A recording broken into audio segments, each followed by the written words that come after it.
المديا وبيف تي في جاركيدن هم خير سر چاواتنا ایشف دیسا امی چند خالین گرنگ ای روجاوای کردستان ولات مال و جهان شیروه بکن سیحت میوان مهیا و هر وها ما مستعد باقی جل گل مهیا پیشه کم برنامه خود دست پی بکن کرده ویدیو کیمه درباره مجارن که ایشه و نسر باخفن کرده ویدیو کیمه هیا و پاشه امی بزورن برنامه خود کرم کم ویدیو ما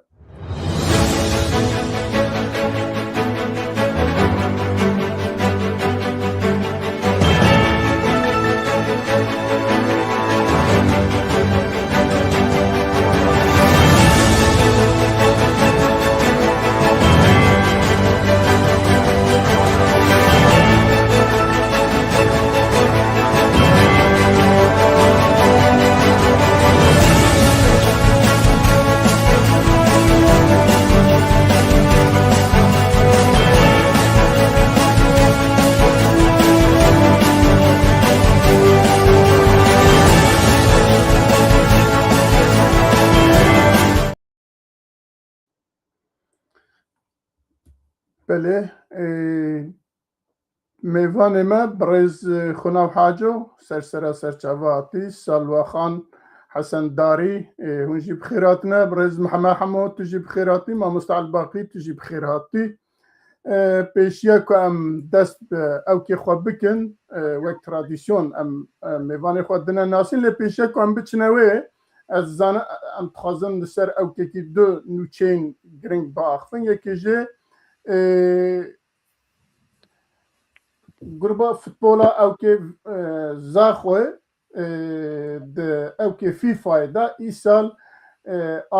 خلاتا آلی گرین هری باش لجیهانه گوسته حب تاخمین گرنگ پیرا بون وان بون آرژانتین اسپانیا لدیسا جی بهان و دنگین کردستانیا که نزدیک 16 میلیون دنگ گرفته بون بوانا ده او که فی فایده گروبا یکم هاته او کرن گروبا یکم او جی سببی او بو که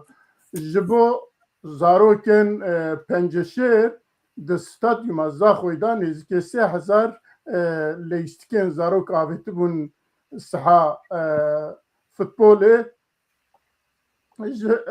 جبروی جی ده قادا نافنتوی دا دنگه کی مزنده و هر وها پیش برکه دا بسرکت بو یکم اوا جار عولیه ده دیروکا کردستانه دا و هر وها ولاتا کی منا کردستانه به آرژانتین و اسپانیا و دولت مصر او بکه بسر بکه و اوا جیه کیف خوشیه جیه شانازیه امانا پیروز کن پیروز به لوان و لگل کردستانه و هر وها اون زنی که صبح هفته کانونه روژا علای کردستانه کرد لحمی جهانی پیروز کن ام زنی که علای کردستانه 1920 دا جالی جمعیت تعالی کرد استانبول هاتبو چکرن پشتوی ده شر عرارات دا آگری دا او که خویبونه لوی هاتبو برس کرن هر وقت دویرا لمحبات لکمرا کردستانی هاتبو او کرن و 1992 دا جی لپاشوری کردستانی حکومت هرما کردستانی وک آلا کردستانی وی پجران و حتی ایرو جی لسر بانن هر کردکی هر ولات پاریزکی دمال هر ولات پاریزکی دا دل هر ولات پاریزکی دا هر لبایه هر او که پیروز که بدلا به هزاران 100,000 جانن کسین کرد خورتین کرد او بیه اموی جی ایرووا به ناو چارپل مدیا کارمند چارپل مدیا و هروا پیف تیویه ام جنهاوا وی پیروز کن و ام مامسته ام دربازه مجاره خواه دودیا ببن اگر بکار بی میوان ما بدی ناس کرن ده گلک باش تمام کک مرزا ایوار باش تماشاوان هیجا تماشاوان پیف تیوی و چارپل مدیا منتف خیر و خوشیاتن سيميوان مي عزيز إيرو القلبنن أمي وابد الناسين بوذا يكم كك محمد حمو أمي دس بكن جموية أمي دس بكن براسيجي سيفا كك محمد حمو دولة منده وش خلكي عفريني بقند شيركانة أنجي شيتكاية خوندنا خو الورد كر باشر شو حلبي الور ليسا تواكر ودس بنفساندنا هالبستي كر وكم يدناسن مروبكي تورابانه هالبساد نبسينه جميجبه جو صالح 1977 اوي دس بنفساندنه كربو بيشتي قول حلبي بجهبو صالح 1984 دس به بلاف کرنا گوتارین خو و هلبستین خو د کوبار و روزنامه کردی دکر اوی د گلک چالاکین چاندهی د بشدار ببو و ببو یک جدا مزراندنه و کو کوما شانو اند کوما ارمنج سال 1950 دهات آوا کرن او یک جوابو هر وکی دیجی کوما خانی یا چانده جبو توره و چانده کردی لحلبی هاتو دا مزراندن سال 1970 پشر چو چند سالا لیبیا چوبو لیبیا الورکار کرد لیدیسا بگریه حلبه و یکمین پرتوخانه کردی الور بکرن بنابه پرتوخانه خانی سال 1930 دقال حوالی مع علی جعفر او حردو اف پرتوخانه بکرن لوكي ديجي دي مهرجان هالبستا يا كم او بو الجم خو المال لدار خست حي الاشرفيه طاقه اشرفيه مهرجان نابي كربو مهرجان سيداي جگر خوين قالك جارهاتو بن شعب كرنج بر كارن وي توري وشاندي ريجيما اسد وي بن شعب كر صالح 1950 دو جارهات قرتن دي جاره دومين صالح 1990 هذا بسدما جو شانوك بلاف كربو بنابي جواتا كليل كان هر وكيل يجي صالح 2001 جهات بو بنشاف كرين وجالي ريجيما بشار الاسد لي بيشتي كوشبر بوچو كردستان باشور السليمانيه بجهبو دوي دميدك امام جلال رحمتي امام جلال بيشوازي هاوي كر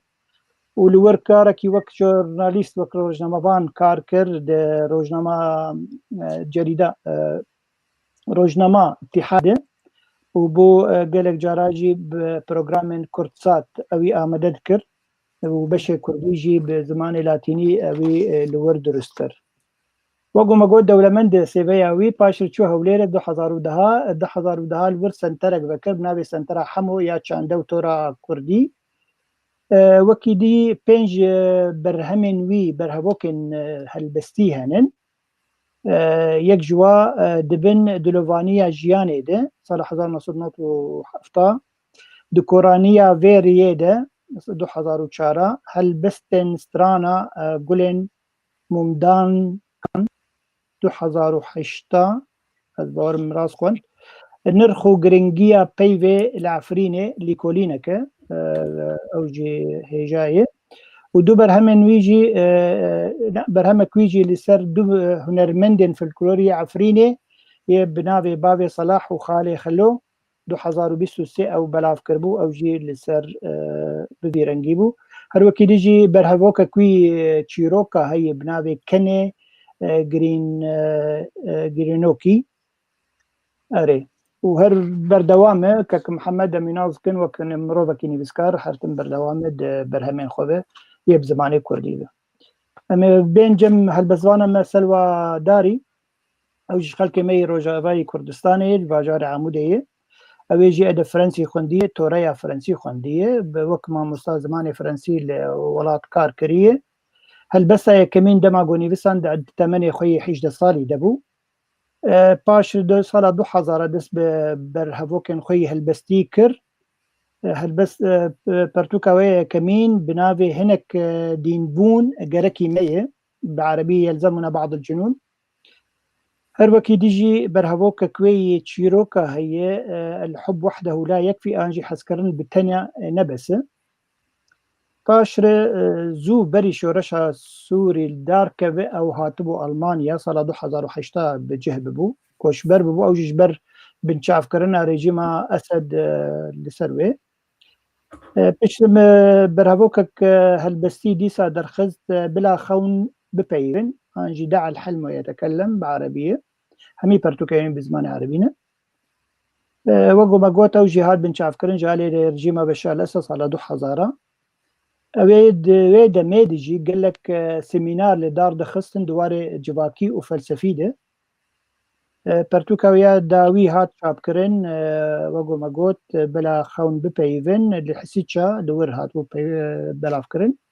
لەبێ داویە دە پەرتوکە کوێ لە مصری هات چاپکردن بناوێ سازکردنا لەسەر تێلێن برینێ ئانجی العزف على أوتار الجرح. ما مستن اقرأني قصيدة بدون حروف مبوخين هالبست بيتي. تمام سپاس ئەو زێدەی تەمام پەرتوکە تەژی هەیە بزمانی کوردی ئەو سەر ئەمازۆن ئەلمانی و کوردی و عەربی. تمام پەرتوکە تەژی بزمانی کوردی ئەو ژی بەرچاپکردنەیە و هەروەکی دیژی دوارێ سیاسی دێ ئەرێتنە پارتیزانە لێبەلێ ئاگاداریاتە لەسەر هەمی نوچەین ئانجی مژولیاتە لەسەر کێشا کوردی هەیە. ئەف کورتی دەرباری تەبووە مهێرنجەم خوناف حاجۆ ئەو ژی هەڤالەمەی هەیژا جێ کوردستانەمەی ڕۆژاوای کوردستانیش باژاری تربەستیە ساڵە 1970 کۆچبەری ئەلمانیا بووی ئەمە بوو 25 ساڵێتە تلوادەر ئەلمانی کرد ئەوێ لە زانینگەها بوخمێ لە دۆرتمن خوندیە وەک پەدەگۆگیک 6 ساڵە بوویە سەرۆکە مەجلیسە بەیانیان لە شارەداریە بوخمێ هەروەکی 5 ساڵان بوویە ئەندامی مەجلیسە وەکەویە لە ساڵە 1996 کۆمەلا ڕۆناهی دامەزراند و بۆ سەرۆکاوێ ساڵا بێ 30 ساڵێ وێ کۆمەلا ڕۆناهی تشتێکی بەڕاستی تشتێکی هێژە پێشکەش دەکەش بۆ جڤاکە کوردی لە ئەوروپا و تایبەت لە ئەڵمانیا هەروەکی دیژی ئەو یەک دامەزراندنی فدراسیۆنە ناونەتەوی یا ژنێن کوردستانی یا لە دیاسپۆرا یا گۆڤی هەفتیە داوی کۆنگەری خۆلدار خست هەروەکی دیژی ئەندامەک ژێ فدراسیۆنە ژنا کورد یا فەرمی ئەوێ وە دامەزران یان وە کۆمەلا دامەزران بوو دامەزراندن و فدراسیۆنا ژنین کورد یا ئەڵمانیاژی فەرمی هاتە دامەزراندن. تمام وەگو مەگوت ساڵە 1996 حتانە سەرپەرشتیە کۆمەلا ڕۆناهی دکە لێ نێزیک ئەوێ بسپێرن خۆرتێن چالاک بتەمەن بچووک داکۆ بێ کۆمەلێ بەردەوام بکەن ساڵە 2011 ئەو بۆ دەخەباتە سیاسی دێ بۆ ئەندامانە کەسێ بەمجی بەرپرسێوێت دوێ دەمێدە باش مەسەلا سیاسەتێ لور مژول بوو ئەو دەبێژە بخوا نە سیاست مەدارم لێ بەلێ چالاکوانە و هایەوێش کێشا کوردی و ڕەوشا کوردی پر هەیە و پێ مژول دەبێت خوشکا خونا بە دەرباری ژیانەتە بوو ئەزێ بیدارم تەماشەوانین مەژی باش ئاگادار بوونن و هون چنن بەرهەمێوە چن مامۆستا میرزا کەرم بک پرۆگرامە خۆ بەردەوام بک. بەێ gelek spas mamosta Elbaqî û cardin ji bo mêvanê me dibêjim hûn bixêr hatine û ji bo temaşevanan jî dîsa dibêjim hûn bixêr bên û me ji pirs û têbiniyê xwe li paş ve nehêlin em li hêviya we ne em yekser derbazê xala xwe ewlê dibin em dibêjin piştê salek Sûriye kaos û pêşeroja wî nediyar e pêşeroja nediyar bi rastî ku meriv lê binêre salekî da çi bû em bêjin ji 2024 dest pê bikin ku ji Îdlibê bi motosîklet dest pê kirin çûne Şamê li wê bû reîsê dewleta Şamê ya jî Sûriye Ehmed Şer'a û bi grûpa xwe HTŞ û ji wî pêva gelekî bûyerên giring dest pê kirin ku qewimî yekê jê ê mezin ez behsa ew kat çend heba bikim yekê jê wek peymana dehê adarê du ji aliyê Kurdava 26 Nîsanê yekîtiya ya jî ewkê Kurda bêjin û dîsa hevdîtinên Hesedê û îdara katî hevdîtinên navnetewî êrîş û ewkên Elewiya Durzî وشونا عمل شرع بو كومبونا عربي للسعودية وديسا شونا شرع أمريكا بيوندين إدارة كاتي يا بتركيا شونا مظلوم عبدي بو كونفرنسا هوليري أنا بيارين جرينجن إسرتنا الدناف دا كلك تشتم دنجي هنا ل بفان حميد تشترى هيجي بيجن پیشا روژه کی کو دیار کری کو مرف بیجا ولا عوای دی کاره به پیشا روژه سوریه جالی مبخوا و ند دیاره لی از پرس جواب کم دناوا دا هر چند هند بیجن ام سیاست مدارنین یا جب سیاست و زیده مجولنین لی تشتی کند کن همی سیاست و مجوله جبو ویجه از همه پیشیج محمد حمو بپرسم ما جواب دست بکم بدیتنا تا اف سالکیه و بیارن سالکی که دو بدی پیشیا چاوی خواه و پیشیا روژا سوریه تو چواد بینی دی چوابه یعنی امریکا انگلیز فرانسیز ترکیه اسرائیل و دولت عربن و شرع و کردن که ایجام چوا جناب در کمین کرم دستت از خوش من که مرزاس باس جوارا خود او وای او دستلاداری او امکانم به سرپیهاتی ها دستلاداری احمد شرع واسال وقت گود سر در باز بویه هین زلال نبویه که او دستلادار و کدا بچه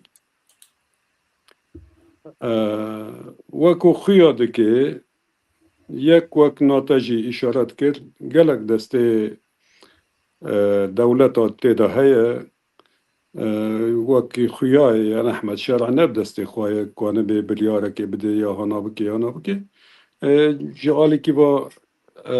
اسرائیل جعالی که با امریکای فرانسای بریتانیای وقت دولت خلیجن ترکیه یعنی نه بسر خواه کاره به بلیاره که سر بخواه بستینه از وقت دبینه میانه جبر و دناف خوداجی به آلی سیاسی هن را ده سوری را نه کردی و نه عربی را تلهف هاتن نکرنه هین جداهی دناف حتی دناف حتی اوی ویده های دناف انصار ویده های خلافات حتی ناهنه هین وکو بیرو باوالد وان نیکن وک دیار بو اف تفجیره مثلا دهو الهاتیه لتدمره هاتیه کرن دهو بی پیر بو دیار هین دنافان دا قارشقه یعنی حتی هزاوی تف قارشقه او هزاجی وقت پرجی را گرکه که کنه به او هزال بیجنگه که و بی پاک کرن افجی نتشتکی هسانه بنارین من گلک زحمته جا سالک دسر را در باز بو امکانه بلکی همه حب کید آلی اسایش دا هنه کی ها یعنی دناف باجار ماجار دا کنین کنترول بکرانا لیج آلیه جیانا خلقه دا خلق دا روشک خراب داید مثلا آبوری مثلا خرابه ده هل بجارتن آوی کسان جبو پوستین حکومت سرکفتی نبو بو گلک اف وزیرن اف عسکرن سر عسکر سرلاشکرن گلک انسان یعنی ند جیه خودانه جبر و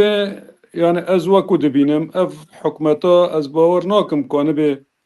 یعنی دربازی قوناقه که ببه قوناقه که ام بیجن بین قوناقه که وکی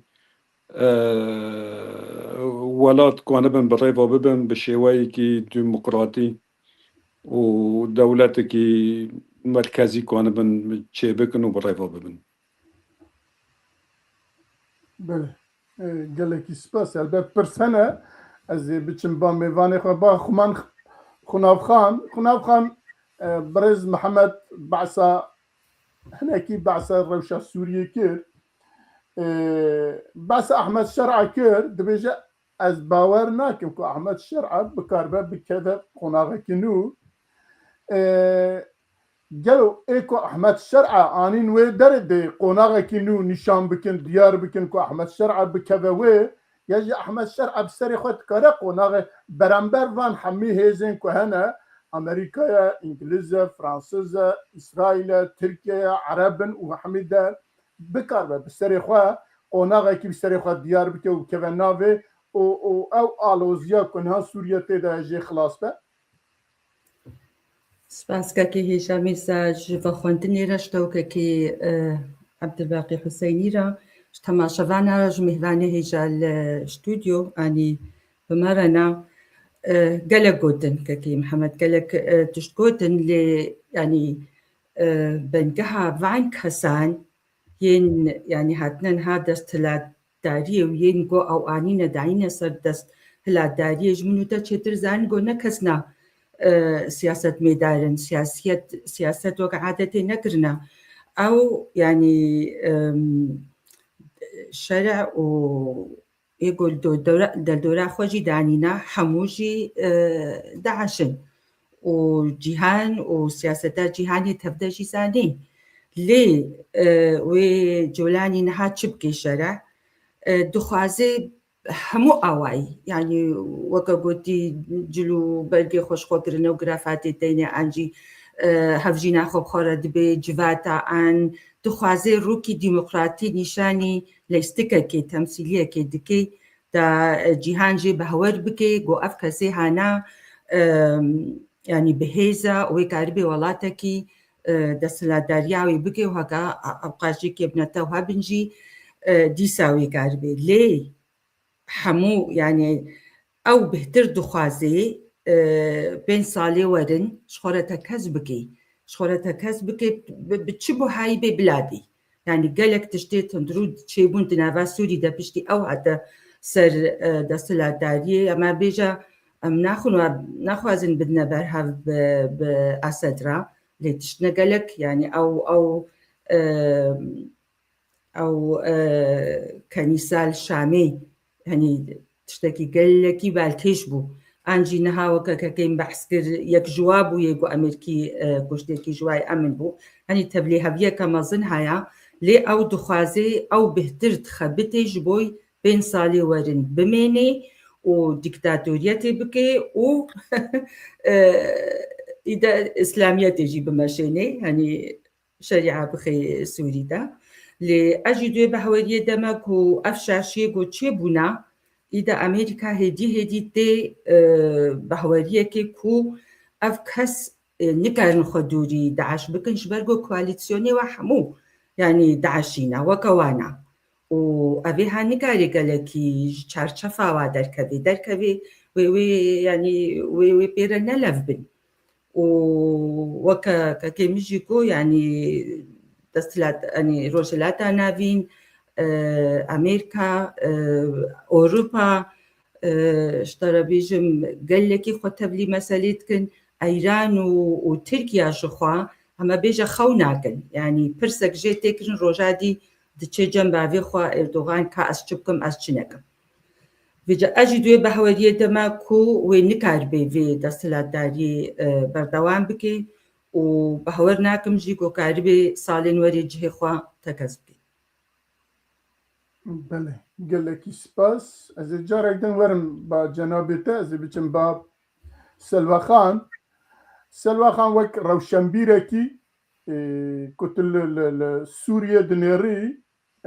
hem aliyê Kurdî hem aliyê Durzî hem aliyê Elewî û aliyê Sunne û bêjin Filav û Êrmenî û kesên din Suryaniyê din ku duê da ku çendîn sal e piştî Daişê çendîn sal e Sûriye her çiqa çû xirab bûye kevir ser kevirê nemaye bi milyonan kes li derva ye gelo mimkûn e kesekî wek Ehmed Şer'a هرچند اروپا یا امریکا وی گرت آنی پرورده کرد و انگلیس و نظام چه پرورده کردن آنی دانی نوی که بکار به دنا 5 سالی دا یا 10 سالی دا یا 3 سالی دا بکار به که سوریه کی نو د قوناغه کی نو دا که همه پیکاته کرد و درزی و بیجن پیکاتین اولی به هفرا بکار به جیانه کی به هفرا پیک پینه وره قال له قصة آسانة براستي يعني أحمد الشرع يعني وك سروكا كي سوريا تبيش كتن أفصالك ما نديت جغيري تشتي خراب جغيري كشتني جغيري بنافي دين وبنافي قومياتا يعني أف كسيقو بمقصة سنبيلي وانجي كرن أف الباب بويا قودر خستن بي خلكي إهانة بكن يعني بفي عقلية هاني بفي مجيه هاني ويتشولات آبا ببي يعني از باورناكم إنه كاربة بيشروج سوريا ديمقراط سوريا بيشكتي بشيو قس كسال كشتن بشيو قس كسال إنسان ملتي سوري قش يعني تمامي نتني كرد ايغو هاجرين واي شهيد كتن واي هاتم كشتن واي يعني ملتكي فقير ماي جناحيا ابوري يعني تشتك تن السوري تشتك نكري او بريك جيرتين جي نظام جيرتين ناين يعني تبيش كتن تشتك لسوري افانا كريه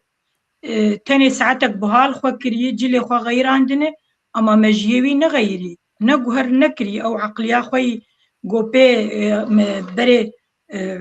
معروف بداعش تذكرن يعني خلد كشتن بدون سبب خد كرن تشينا بإنسان تشدين بجي تشدين بجي نش حقي من از إنسانك تعديلي بكم هجر خدايك عادل هي خدايك مظن هي أبدا قبولناك جو ظلم هبه يعني وأم كرد أم هو قسكي ما ظلم دي هو قسكي ما خوين رجان أم جي حقي مهيج أم ولادك ديمقراط آفابكن أما أو ناهيلن أو دبيجن هون تخازن ولاتي ما برشا بكن أما ذاتا وان برشا كري وان عنصرية خلقان وان كشتن خلقان وان هيش جو ملت جهب أف يعني حقد نظام كردي حقد تشيب كردي المهم يعني أف حقد هاني دناب ملت تشي كرن جبوتشي كين أدناب ملت إيه كين أدناب ملت كبير كربراست كين أف كينا دناب ملتي سوري دتشيبو يعني أف كينا هاني بسالاج بيرناكن يعني جنك سيزار ويل بروي كشتن إيدن دبركونير آفيتن يعني تشتك دبي بالتاريخ هاد نديتي براستي تشقسكي ساعتا بهال خوك وجلي بهال خوك وبهرب سروكي أمريكا روني أما أو عقلية ونا غير ومسألة أمريكا جي يعني نظام تش مسألة يعني بشقرتياوان دقرن ولا كردا دقرن ولا أباد طعمك جبو إرهابيا قشي تيخن سوري قشي خراب كنت تشتي ما يجي نظام أفنا رينا منها هجر يعني أزبيجم تبيش كتن بفي عقليا هاني تشينابر أم تخازن أم في خويني فمرينن في آغري فمرينن أم وك ملتي سوري أم بدستي براتيه بدنهاف دستي حسكرني بدنهاف وحركة سراج ما في خوا وكس ما في كسينا خو وكرجي قرق تنازلية نكنش حقي خو زوبزو يعني أفخوينا قرجاندن بوانر وإيمة رأيك ما هي بلكي يعني تنكي متطرف يجي يعني أدبجم إنسان كرد يا هبوناوي يا تنبوناوي برا حدود دورتا خو باشور دفكن وبس يعني ولا تخو أبابكن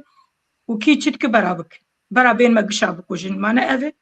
يعني ملتي جو زماني ويتنا بقابا أمن تحقيق مركر قوت جمرني ناطر سمقونا قوت إنسانك دين مقوت إنساني قو نهيل أز بيشتغلوا ونهيل أز شعبي خو ببينم وبقوي خو ببيزم ذاتا أز مريمة ما بوكوش خمتنا يعني أمجي وقت كردي يعني براستي أف جسارتا قو إنساني كردي أم بيرابون هو قسك الشهيد مدى أم داوية فقر انتكفن بن سلطايكي بفي عقلية هاني قلكي زورة از باورناك ما ميكار بهفرجياني بكت ساعتها خوش قالك سباس جبو هستن جنابته ما مستعل باقي استمباته فرمو بله یعنی او بیارن ساله کی مینا شریطه کی سینما یا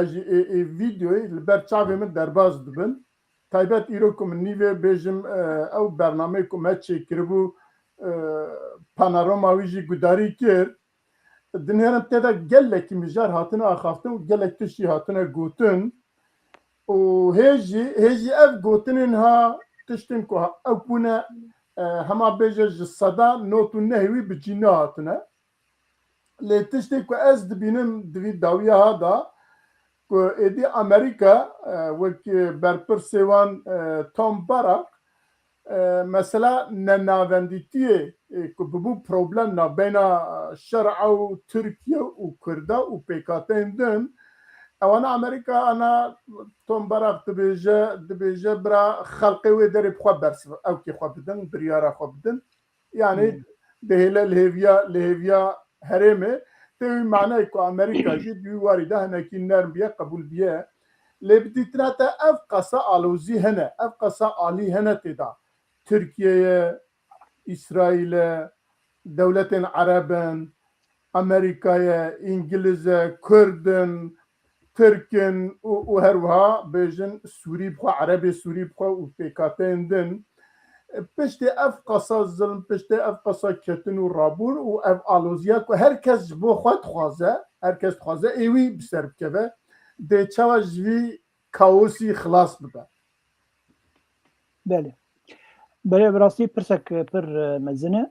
تشتي دزانم يعني كسن كو شرعانين سر دسالداريه هجان بيجن بريطانيين فرنسيين امريكيين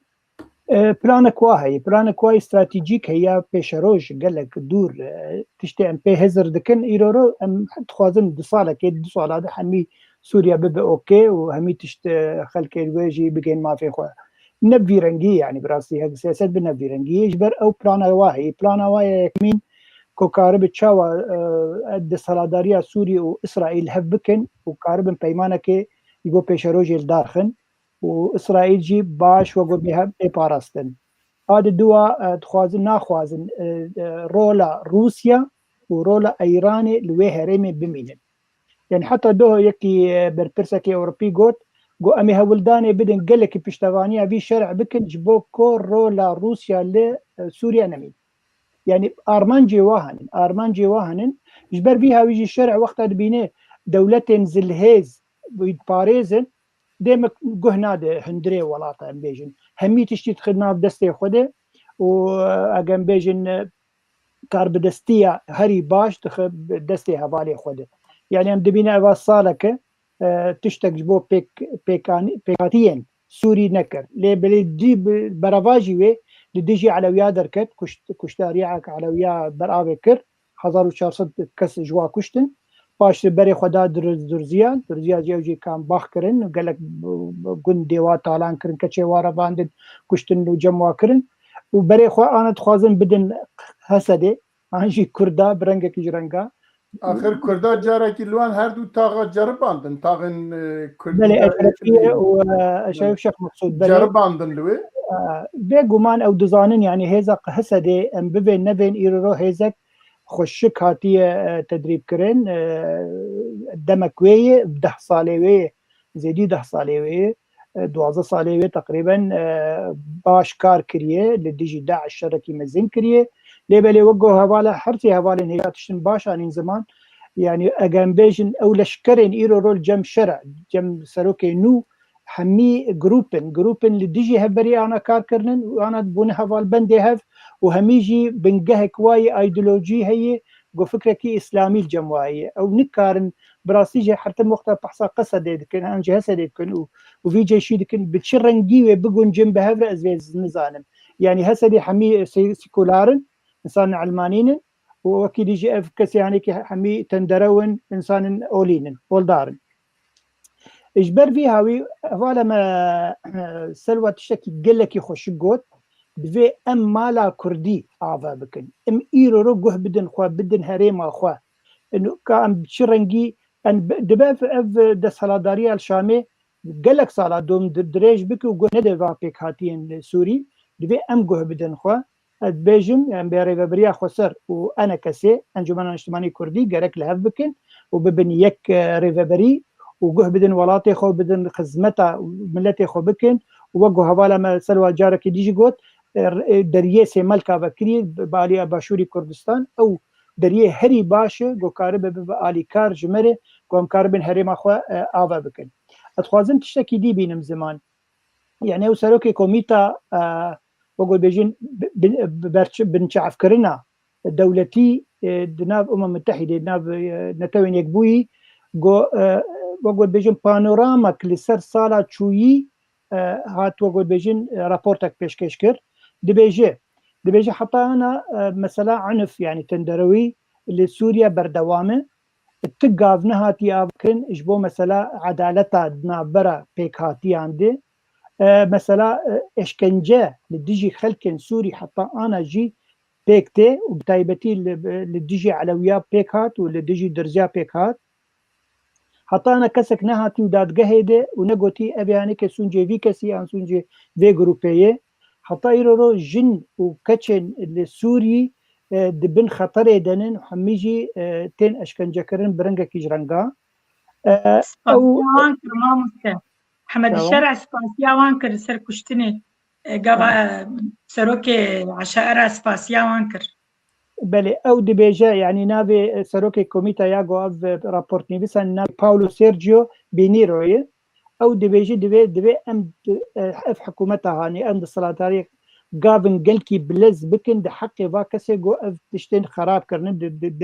ده درباري ملتين انجي فيك هاتين لسوري دبي سوري جي هجر بي افكرين دبي قال لك مؤسسات سازمنديين ويتشي ببن مؤسسات ويتشي ببن او مؤسسات جرك حميك بيك هاتين للسوري دوا مؤسسات دبن دوا اداره دبن او اداره بين ودولاتي بكن هجر نبي رنجيبه ايرو سوريا ده خطرك قال لك مزنديه وبفيرنجي ايرو ده سرداري الشاميه دك تجاري نا تشبيش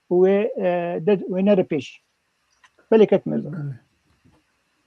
gelek spas en azam meyvanê me dine eger dixwazin tiştek lê zêde kin bira kerem kin براستی از تشتك هاد بیرامه وقت ماموستا عبدالباقی گوت گرک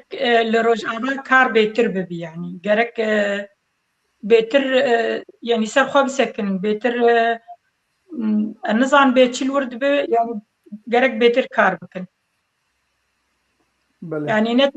نتني تك تني يعني ابوري جبو ملت جي وجبو كسي ويدا كيجي هنكي گرك يعني بيتر كار بكن بل اسباس سلوى خورتك حوالي ما هي نابي عموداي ويا خلتي عمودي برسم بالكي بالكيش دك كك عمودا امي افرشي قلت انا بروجرام مدي امير سر بسكنن بتشاو شرع كارب او شروط شرط مرجن جو امريكا داني بروي كارب دوا شش مهاد بيك بينه اجبر كتيد بن بندا حفتاده دبي بيك وري هاجا بيك نيني وكارب نو تشاخي ونرين خو قالكي بوغر نسر سوري او جزين قول سرا كرنيه قيصر كارن دي سالي فغرينن انجي نلي فغرين برنج قيصر برنجكي افدا سلاداريا يا نو كارن جزال سروا دينن قالك براسي برسن بالكيش هاتن نيفساندن كك ميرزا هجر حوالا ما خناف انجي كك محمد حمو كومنتاري واتن بسر خلايك امكارن وابو خويني بله يعني بمن قالك تشتنا مرفت كارل سرباخ ف لام دزانك وتشار حب خالي مهنا وسوريا جي بفي اواي كو ان هاتي ده زوب وديار كك زوب تنكر ببا وقت دولتك النورمال وقت ادارك النورمال ده هيش زعف صانجيا بكشنا حتى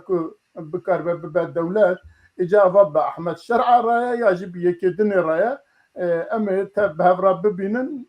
جبركو دولتين دار فهر يك جوان سوريا كي لغور خود خوازه وقت ما مستعل باقي تجي بعسكر ناخوازه ایران لوب مینه ناخوازه روسیا لوب مینه دخوازه به اسرائیل را پیمانه کی نو چیب که پاراستنه چیب که و هر وقت خوازه جویجی بگیجه عراق و العراق جوان گروبین گریده ایران نوانا جلا که و پاش جوی درباز ایران به زفتش هنه مرد کرا روزك بس يا في خالدين لسروي باغ فأما لسروي بفكرن وأز بجنها أجد تشتكي ميفاني ما بيجن بلا خونا باخو باشا زي كومنتار خلي قادم يعني براستي قالك تشتهاتنا قوتن واني نصر زمان ليه إيرو في إنساني هاتشتكي تاني جيكي جي بجي نعاني يعني كونجرك تشكر كونجركي خدا هاف ويك جوابك هاتين سوري نهات نفا خوندن يعني تشتكي قالكي بالكيش بو تشتكي قالكي خرابو رخنا لي هاتا كرن وشغيني أفتشتي بيك هاتي قو آنينا سريفا بيك هاتين وكا درزي وعلوي ونها بري خودي كردا ودا كردا جيكي ودفردا شغيني فاجيكي تشتي قو أز بينم يعني كينكي تخيس دلي ملتا وكا أو بويا و يعني نافي قصدي قوتين كرنا وكا عين تشتكي قلكي خراب النظم زاروك وخور سروا كولانات باكن بريش قاسي نظام عسكري واد كولانا كيرد ماشي أفسلوغان دباكرن يعني تقو وكا وين هادو راوئي كردا يعني جا هشكرا أف جروبا دمكي يقول هذا سلاداريتكي هشكرا دبيجي أسكيما ليه وكانها وجي آني صار زمان دردي ألمانيا أمريكا أو بريطانيا تشيا أم نزانن دردي ألمانيا تشيا ولا ألمانيا سروك وزيري ألمانيا فادي فول وجام شامي ومخابين دتشنا الشامي وأم بجنا خبرنا جزيرة دبي مطرسي هيا مطرسي شهاي مطرسي الشامي بيترايا ودستي دعش دنا الجزيرة أمنياتي بيترايا ليه جامي راولو دكن يعني أويجي كان جارات قلتني خدت فقرانت يعني عرضها السوري نوي يعني وكعلى بوحدة أراضي سوريا حميد بيجن ألمانجي في تشتيد بيجن أوروبيجي أمريكيجي في تشتيد بيجن بس نهتاوى تشي وقتي ولود بيجن أقر أمشيرو فكن أم ناخوازن في عرضها نابوارا هف بار بكن والله أم ناخوازن ليه كي دست انفصال يكر مخابين جو أو بيمان هاتا أم ذاكرنج آلية جنرال مسلم عبدي وقتي قلت الجمهورية العربية السورية قلت باكا كيم بخاطرته وأس تشتكي أمزاناكم يعني وقتي قو بحثا انفصالية كن وادس بيكريا انفصالي ونافي في عرضا قو سوريا كنتنا سوري جينا عربية كنتنا سوري جي بنكهاويش دفرك ديتي حتى أو جمال عبد الناصر وعرب لفهاتن بعثتي درنكت سوري بو يعني جمهورية سوريا بو ونها جمهورية العربية السورية وسريا خد ميننجي وأمتينا جهن وكا أمريكي ددلينا آري كردات كن لتشد بيجن آري كاريا بكردارة بس أبا كرد قراد عشاني كردا آري كاريا كمظن كريا قراد عشاني لقالود بيجن ما دبسا أفصد سال تشيبو حزابي كردا وكا قوتي دريه سيمال كافكت بلا حكومتك خود شيكت باشورو روش آذاب بنايك بلا آري كبشجريكي بدنما جبلي هما رابن بيجن ولكو داعش أمش داعش خلاص كراني بخد فكرت أو دقيقة يجيب ملتي ما نافكرت أو وكتشلو إردوغانو 24 ساعة سيرفي مسألة بيواجوا الباكور تشي دبي اف بيواجو قال لك بسركت ودلي ما قال لك خوشا وجيرو بدا آرامی وكفي ولات مدا ومترو خوش تروري خلاص كر تشتكي دي أبي نابيجي صبا خلاص أمبر بوحاتنا أمي خوندقي كردي فكن أمي زماني كردي كنا إيه دوامين يعني ما فينا قال لك بتشوتك واجي ناكل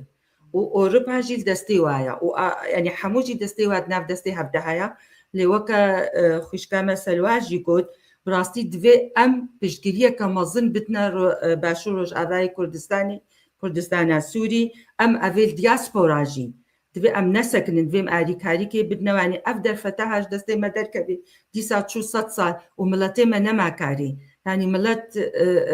يعني درونيا واتك شويا وتجارة ملتي ما تم شبرزيا پریشانن فقیرن لی مخوخدی گری ام نکت نعردیدا يعني قامش له هرو سوريا جمارتين انسان كان هنا جم تختوري خو يعني تشتك دبيت تشتكي قلكي نجي خدايا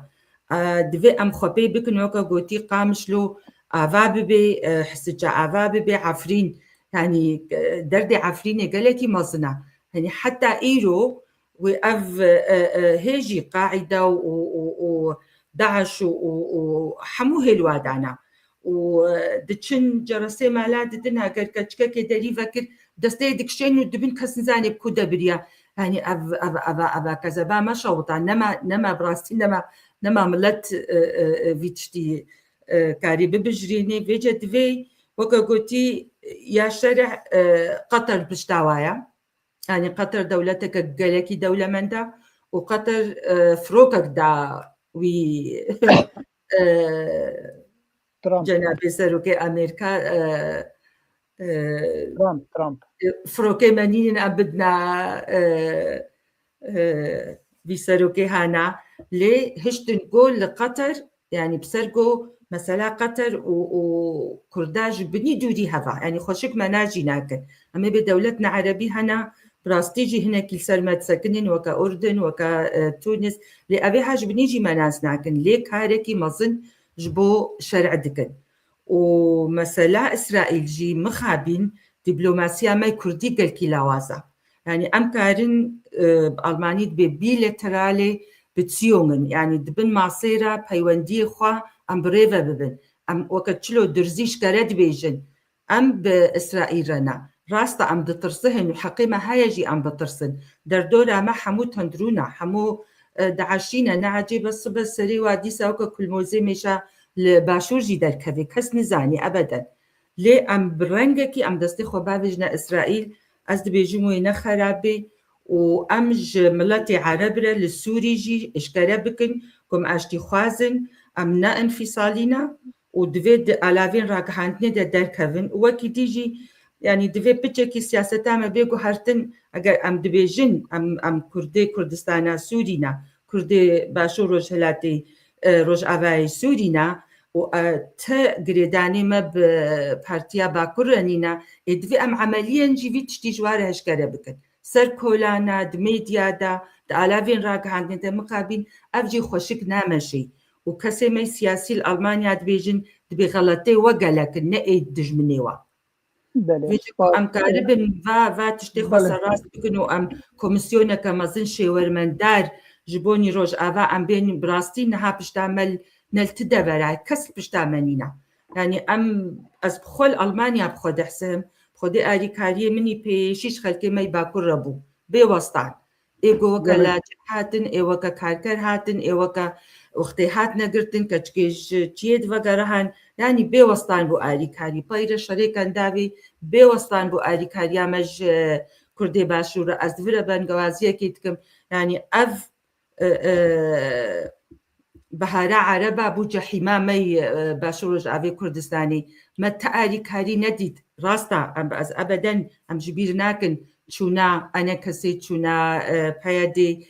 چوني والجم سلوك مسعود وشيرتنا قال لك بها كرانو بيروز لوادكن لمخابين وي برسي مورن ادبي قيصر وخالي لحتى نهاجي هي جوا يعني دلخوشيك قال لك ما صنا قول افترونن دلي ما حموكا قشو خوش تبي وملت حمو بي كان برسن هن مخازن واجب خلين دباش باشوانان ببرك مرزاد يا كك خليل قادر قال لك بالكيش دبي انا هون همي بزماني كردي لا خبن لبلي نا عرب ونا ترك ونا فرس جوتي دناغين يا غرك بيامن و بجهن و براستيجي موكني بسكار و تشتي خد سر روبلين خدني بسيم زماني عربي وقالك زماني تركي فارسي جدني بسينن لبلي تشكي بالكيش دبي بوقتها ام دبيجن اف و دسلاداري انجي فان ريجيمين تندرو يگو كردستان داگير كرنن انه چما او آلا كردستان ناهل قوم هلدن ايرو رو ريبريا خسر لهريما روجاواي كردستاني او جناه لقو اف آلا كردي بهلدان چما يعني قالك اف مسألة هانيك ام زلال بكن و ام كاربن دستنشان كن دفيقو آلا كردستان اللي هريما روجاواي كردستان بهلدان وقرك مثلا بروجيا متى ديمقراط ام في بيشجوه بكن وام في مثلا بربشاع بستينين وام لخوبة قرن براسي سباس كك خليل قادر قالك تشتكي بالكيش بوغوت وكي ديجي كك عمودة تشتكي ديد بيجي دي بيجي رو اف ريجيما دسراداريا احمد الشرع او تجاري كيشا كردي چارسرناك او بدميره تخوازي هيدي خوش مثلا فدراليه ونانا بنديه دور بك او خود بينه پشتوانيا ويجي اوروبا ودولت زلهيز هنا او دكارت بيشروج هيدا تشتكي جي بده كردات تشتكي قالكي هندك بدوا جبر ولات بخوح عمي شفكتيه او بخوجي نكار قالك تشتكي ابابك جبر بيهاوي نكار زوجي طبعا بيجم خود بيجم او بيمانا هسدي نابر هسدي وريبريا او دسلاداريا يا دهي اداري براسي نكار بسري جبرغو بسري و تشتن خوجي بش دس ببي وخلكن ويجي كارن لي بزيفرن انه تشتين قالك مزنت داي كردات داي بي هرمي وام في قبول ناكن اجبر ايرو اذا صالك يجي وقول بيجن غوتارا نحسكرني غوتارا ديجيبوني خلق عندنا جمجمه وريخوا يعني دما بحثا كردادكن ولا بحثا نجي درجيادكن انا علوياتكن وقت جمل وادنر نوك بيكاتين سوري ان وطن سوري وكاربت بشروجي بدور خدي ببن بالك ميرزات كاربي بقر بروجرام دبيو كده البت برسف زعفن شيروفيج تكره مرف زياده بكل لي وقت ما زعف شو نزيكي ساعتك ما درباز بو هسه خالي ما الدنيا هنا امي درباز خالا خوي دديا ببن بله اخافتنن توم باراق درباري كردستان كسر بخوا لباشور و روجاوای كردستان ام دزانه توم باراق ابا دمکیه کو بیه برپرسی امریکا ال هرما روجاوای كردستان و توم باراق دسپیکا خوا قالك اخافتنن کو نل هف كريت که هم ایرو تشتكي دبيجه سبي دوترا روجه تشتكي دن دبيجه دوی داوية هادا جي دبيجه ولاتن ل روجلاتا نافين دبي اوانا نكارن نب ديمقراسية ونجيب وك دولات وك او نكارن بجين جوان را مش او لازمه بجن قرالكي لازمه قرالكي كبكربا وانا بينورا باهف اهم دولت رجلات ناوين وسانن يا باشي او الداويه دا وساغوت او باشي جيت بجا هون تاف برا دولت روجافا رجلات ناوين بخو بريارا خو بدن كو خچوا ادارات كن هم جبو عراق بجا وهم جبو روجافا كردستان بجا حتى جبو عراق ابا نزيك 20 ساله وقت فدرال تي اداره كرن هرما كردستان هي و عراق هي وقت فدرال اداره بهر چند حميد تشتيوان بجينات يا جبو يجي بيجا او خان كارن اداره بكن برا قرالك هبه رئيسك هبه كوان اداره بك اجرنا وصنا اكنينه لسر ویاست خوازم جمیوان خواب بپرسم اوانا لسر گوتنین توم باراق چه دبیجن از بیجن ورم با برز محمد حسو کا او چه دبیجن اگر گوتن توم باراق حتی نها گداری کربه یا جی او کربه چه شیروفت تیز باشه یا مرد کرده چه بیجه جیرا والله كيكمل حطاني انها تجفاجي قلت يعني قلت لي توم باراكي ايرو سبيل هاف دناين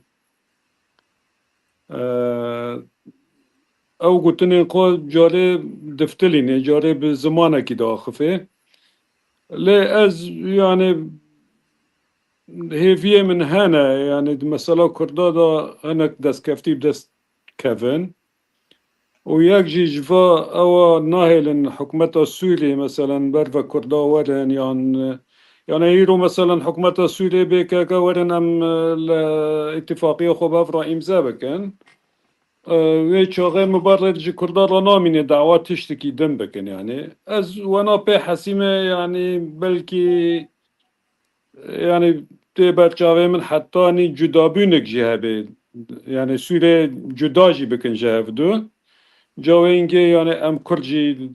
نافدان يعني وينجي كرداجي جدا بكن جي سوريا از في يعني تشتن انا تين خويان تين برچاو يعني تزاني و اف قلتنا باراك في داوية كريجي يعني نلبو شيجي او قلتنا هاتي كرن يعني بباريا من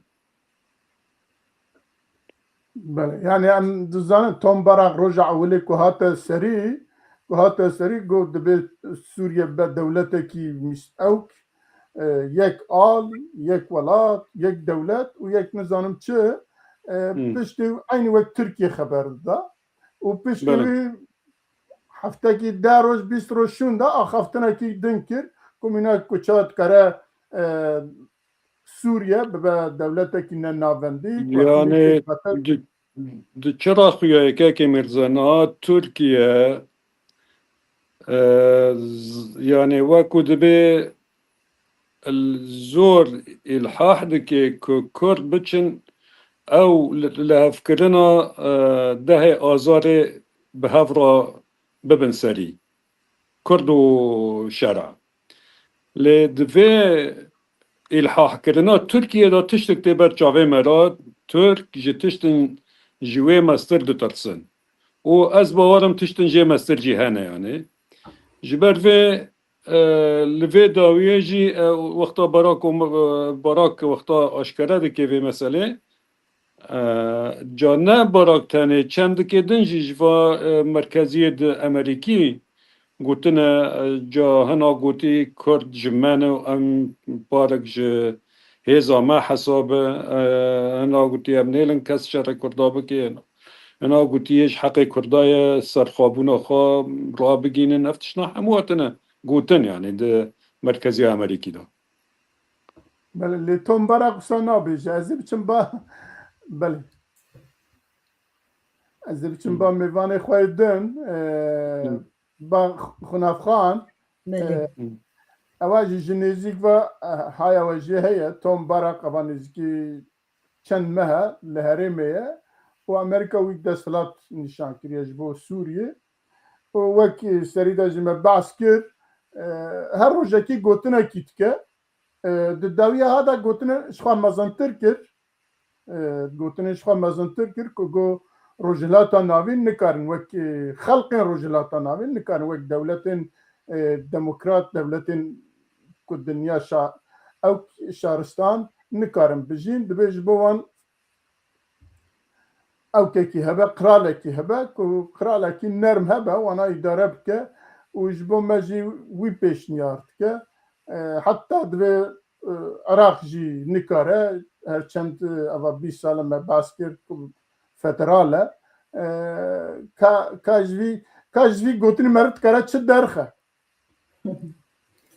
يعني اوقات توم بارك مروفكي قالكي مهمه جمره قالكي جرينجا سياسه كرد كردستان را و سياسه روجلاتا نافين را و دستي راستج ترامبا يعني قالكي جي جرينجا او هفالتياوي تركا قالكي خوشا ووقت بيجنجي عسلي وي عربة يعني عسلي وي عربة جامع عسلي خوش بيرناكي وكفي داني ماي تركيا هناكي يعني ميلاوي هيا دسبيكي قالكي خودوش كر يك آل يك ولات ويك زمان ويك نزان چلي ديت کو کرد وی تشتی قبول نکن بکاتی دینشی قبول نکرن بلی هر کسی درزی اثری خورا کر حلوی قبول نکن دیت گو بخیره نه مثلا نه کرد تنینه عوی دیجی هنه پایره هاتش ندی گوده پایره دی ساوکا گوتی نیوی مروف نزانی چماولود که گلو نها یا تالی راستیم نزانی بوارو جا از به کنگره مره مجول بوم یعنی وقتی تخوازی سرخوابونه باشور روجاوای کردستانی و باشور ببنایک یعنی گلو وی کلی که تخوازی مەیلا خەلکەی سەروێ ساڵاگ و سەر سووری دەبهورتی و کاوس پێوە چێ نەبووە ji bilî demarê û êşandinê û kuştinê û dibê çi çê dibê ebeden wa piçekî meyla wa berdê ser vê gotarê em pê mijûl bibin oleva tombarek vî tiştî dibêje o hêjaya em xweşbîr bikin û ew şixulê xwe şamê bikin da wezareta xwe tekez bikin tu nabînî vê wezaretê ev çend kes digihine me pêr eldeverkê rûniştî bûm mirovekî me hêja mühendisê naftê bû ji mêlan şixulî got ev di telîfon ji min re tên ji di aliyê Kurdan ve ne ji aliyê her du partiyê me siyasiyê li Qamişlo ji aliyê yekoyek tek tek ji Kurdan ji min re hatiye dibê got werê em ê te cih dekine mühendisê naftê di wezaretê de yanî dixwazin hêdî cihşa jî li Kurdistanê çêkin Kurdistana Sûriya bê çawa dibin Sedam de cehşê me zêde bûbû niha dest pê dikin van cehşa ceme jî çê bikin lê behweriya me bi Kurda heye û lih li bin hebin lê planiya wa vî tiştî red dikin û divê em red bikin û divê ew Newroza got par li diaspora çêbû nîşaneka gelekî mezin bû û gelek yanî hêza Hesedê jî yanî weke gotîkekê Ebdilbaqî Hüseynî jî hêzeke mezin e hêjeka yanî ji Nûmerpev re duê hêzê de ne û ebeden em hemû nepêrene guherin xwe teslîmî va kesên tendurû bikin ku bikevne bin sîwana wa de yanî ev tişt qet nabe bi rastî lê em nizanin heta çi qasî bandoreke bihêz ji aliyê Amerîka ve li ser General Mezlûm Ebdê heye em vê jî nizan bi rastî gelek tişta mixabîn em nizanin yanî gelo eger weke wê mesela got çû ew peyman emza kir xwedê zanî hingî jî giraniyeke mezin ser hebû heta got çû ew peyman emza kir yanî qenc zanin berî wê ew Kofi Annan 6 nuqte danîbûn duwa 6 nuqta da me bikey mayî ve nivîsandibû mafê Kurda divê werî parastin yanî di vê dema paşî da hani wexteyek lê dimeyîzênê tiştek nayê parastin heta gotina Newrozê dixwastin Newrozê çêkin bi navê Newrozê camêr qebûl nekir vê ca yanî em bihêzin û divê ev pirsa we hê dê bi rastî ev levhatina ha mixabîn yanî ew kongrê levhatinê got çêbûyî ew jî eva nêzîka 6 heyva çêbûye ji wir jî em ti encama xweşik nabînin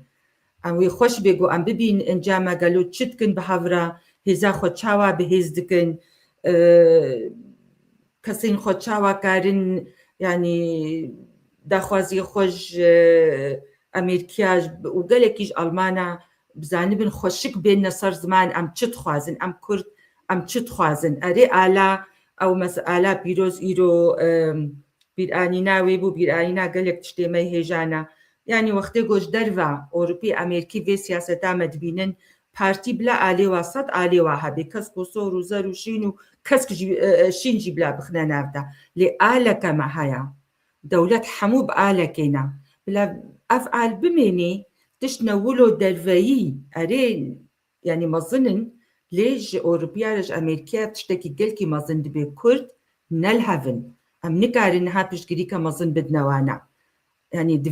divê em nîşanî wa bikin got xilas em lihevin niha yanî şkerebû gelekî şkerebû got Başûr û Rojava niha bi hev re ne û ji siyasiya re jî ji yanî kesên berpirsên Rojhilata navîn û kesên berpirs yê Wezareta Derveyî yê Sûrî ji wa re şkerebû got Kurd levhatinek heye lê ew levhatin hê lawaza yanî divê bihêz bibe û çi alîkarî ji wa re lazim bê gelek wê yanî destê xwe bavêjine diaspora jî xelkê me 3 milyonê me bi rastî hêjana yani em ê werne wî xalî lê min dixwest ku ka em ewkî Barack Obama çawa şîrove bikin pirsa me ew e ez ê gelek spas bo bîr û boçûnên te ez ê biçim ba Selwa Xan Barack توم باراك بكرتي وهاد دبيجا كسكي وكي او كي مونارشيه كي خير خواص دكاره فان اف ولاتها يا اف خلقها اف اوكها لايقوينه او دكاره وانا اداره بك دوی داویه ها تا گوتناویه هری داوی اوه جنابت چد بیجه براستي يعني بشجرتنا توم باراك يا أمريكا يا إسرائيل نهو قسكي جرينجي وك بشكرتنا كرداج هبري يعني هجر لباشور به هجر لباكور به هجر روجالات به جرك قش يعني الفيدك درفتك جبو كرداج قشيه قاوا جو أبرشايا ريزقار به دبقى وات جبرشي دنرجي يعني إيه بيتر أز بيجم بيشجرتنا كردا جهبره واشتغالية أمريكا جي توم باراك به أمريكا به أو جي الجور مصالح حيوان يعني الجور تشي جوان رجركه ويولو بكن يعني نجبو كردا حتى أنا نقول إن كرد سر عرض إخوانه حتى أنا تاني جبو دبيجن جبو جو يعني قضاء سر يعني تنبونا داعش كرن تاني جبو فياب ام بشتا كردا دقرن حتى أنها هشكرنا قلت إنه كرد سر عرضي خونا كرد ملتكي يعني جكم دي أبعرضي وانا وقرك بجين ما في خو نقوت إن افتشتايا وباوريام كسكيناي تاني باوريام بريمني كرد تي وسروك مسعود يعني عقلك وقت بيجي حكيمة أم جرك قش لي قداري بكن أو جي اشتغالياوي دناف دولتي يعني رأياوي مهمة وأمجي قوتك خرطن يعني هسه دي قوتك نهندك هو قس كصال تدريب بونه وهجر مظلوم عبدي به هجر إلهام به هجر كش أفكسانا هو قسكي عمري خو دناف ذي حركة يعني بهار تنك جرك أوجي زانم بيتشدكن يعني ام باوريام بدولة دناي براستي نب أمريكا تي ونب بلكي إسرائيل بيتر يعني باوريام بوانتي جبرقو تخوازن دولة كرد ديمقراط لفي منطقة به جبرقو أذي بيتر فكرة راديكال إسلامي يعني بر تعديد دكل الحمكسي وتخوازن كرد وكرد مجي إنساني كرد مجيك ديمقراطي يعني خيريش حمك سير تخوازه شر ناخوازه ما تقدر بشر كسكينة كريه وما بشكرتيا حتى ايه دجمنيا ما تكنجي مخابن ما بشكرتيا وان ذكر وما حطان هاجي جبوان خبات ذكر يعني ما تقدر بي ما تنت كرنجي تمجي مجبو دجمنيا خوجي ما خبات كريه ما قلتي بلكي الما بنر نوك إنسان أما تقدر بالما ننر نوك إنسان وجبو ملتي باكورجي أدبجم جبو هجر دينكي حقها به هجر خديكي حقها به أم جرك زلمي قبول نكن سر ملتي كرد بس يعني أدبجم أزولو أفشغل يامن جبو ما مستعبد الباقي قلت جبو آلا بيروز براستي از نگنو نپیرمه از بيجم سياسته جبرگو كل هنزان بيچ قس كسي دينجي نامدهنه و اواناجي ولو رأسا دوي وقتي بالزاد دوي طنقايده يعني قلكي خوشكرجي بكن از نبي فكري رمي جبرگو تدي تمجي مدقوت قالك عدقوت انه هسا دي نكرد انه هسا دي هستيوان ايه نظام دجمني ولاتي خودنا نظاش قالك عدقوت اما انا شمرهات خو يعني كرن انه اوانا ولاتي خود خوازن اما الجور مرحله الجور تشجوانتي خوستن او جي فكرن زانن بيتشتكن جرك يعني مروح حمتشتي ولو باري وان جران نكه اما اليكاري هر چار پرچه جرك اوا فرصتك درفتك جبو كردا و اف روج اوا بپشت جريك جگشار و ساعتها خوش كلك سباس سلوى خان بله ما مستعل باقي از بس كرت بيجم دبيجا تخوازي كيف و بي يجي كيف و نيجيرا برقو توم برق دبيجا كيف و ورا يجي كيف و نيجيرا دبێژە مۆنارشیەکی مرۆڤ حەز یا ژی خودی خێر ji bo vî welatî baştir e ew dikare îdare bike wekî din tiştekî vê rojhilata navîn da ew nîne bêjin ku bikar be tune pêk bîne tuneye hem mesela Iraqê dibêje û hem jî Rojavayê Kurdistanê û dewletên din jî belkî Ereba jî behsa wan jî dike dibê monarşiya çimkî hemî dewletê Ereba bi monarşî têne îdare kirin dixwazin Sûriye jî û Başûrê Kurdistanê jî belkî wisa dibêje kêfa we bê ya jî neyê divê ava dîtinê min e ez wî dibêjim eva çiqasa li me tê çiqasa li pirsgirêka Rojavayê Kurdistanê û Sûriyê helkirina pirsgirêka Sûriyê tê dixwazim dîtinê te bigirim. بله سپاس براستی توم بارک تشتکی گلکی بارکش دبیجه و اگر اون وگر همی اخافتن نوی او سیگنال که ددمه ام تید ناکن یعنی دما کو روجا کم هات و گو سایکت بی کو نمایه دیما گرک یک تیب بگه انو اف هرمی بی پرچکرن و خارطه کنو بی وگو بیجن نخشکرن اب خود دوی ویدیو یاداوی د مقابله به کانال امریکی ره او سیگنال که دیده عراق ترکیه سوریه اگر هون نکاربن ببن وقت دولت فدرال حقیقی دیمک وقت عندن هیه کرد ایرو رو لباشوری کردستانی او قاصد به ام فدرال بوره لبلی حکومت مرکزیه بغده او تجاری فدرالی حتی قبول ناکه بنا فدراله لبلی کردی وقت دبینن اف تعدل واته نما تخوازن بواربن بفدراليا واربن تخوازن دولة أكثر بخواه أفيد بيجي ودبيج حقي واي حقي كرد باشور جو ببن دولة أكثر بخواه وسيجنالك دي دان كميرزاد بيدا ما داويد دما جو مزنترين قنصلي أمريكي إيرو رول هولير آبكرنن ديمك أو قنصليا مزن كارب ببيشروجي باليوس خانة بسفارتك اجبو به دولتا نو تازه یا کردستان باشور هر وکی دیجی تشتکی گلکی باکیش بیجی درباری مافی کرد روجاوا دبر وکی حسده جی هریما حسده خلق الورهنن تخوازن زمان خوب پاریزن زمان خوب خوینن دبستانی وا تایبت هبن وش حقی وای حتی ببن هریم اکثر بخوا